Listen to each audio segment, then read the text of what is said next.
Stuck at the Wise login screen? Let's get you in fast. Watch this quick guide to log in without hassle. I'll show you exactly where to click and what to type. Just 2 simple steps and you're in. So let's start by getting you to the right place. The biggest hurdle most people face isn't actually the login itself.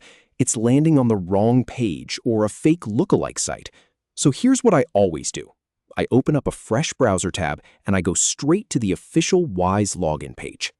I've got the direct link right here in the description below, so you can click that and follow along. It saves you the guesswork and keeps you safe from those phishing sites that try to steal your info. Once you click that link, the page loads pretty quickly. You'll see the familiar Wise logo at the top, and right below it, the login area. This is the real deal. You're in the right spot. Now, here's the really important part. Look for the 2 empty fields on the screen. The first one asks for your email address. The second one is for your password. So go ahead and type in the email address that you used when you signed up for Wise. Not a different one, not a work email if you used your personal one, the exact same one you registered with. Click into that first box and type it in carefully. Then tab down or click into the password field.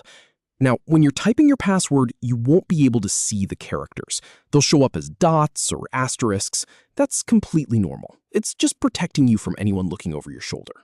Once you've got both your email and your password entered, and you've double-checked that they're spelled right, go ahead and click the blue button that says Continue or Log In. This might take a moment to process. Wise is verifying your credentials against their system. And that's it. Give it just a second and you'll be taken straight to your account home dashboard. You'll see your balance, your recent transactions, and all your account info right there. You're in. And that's really all there is to it.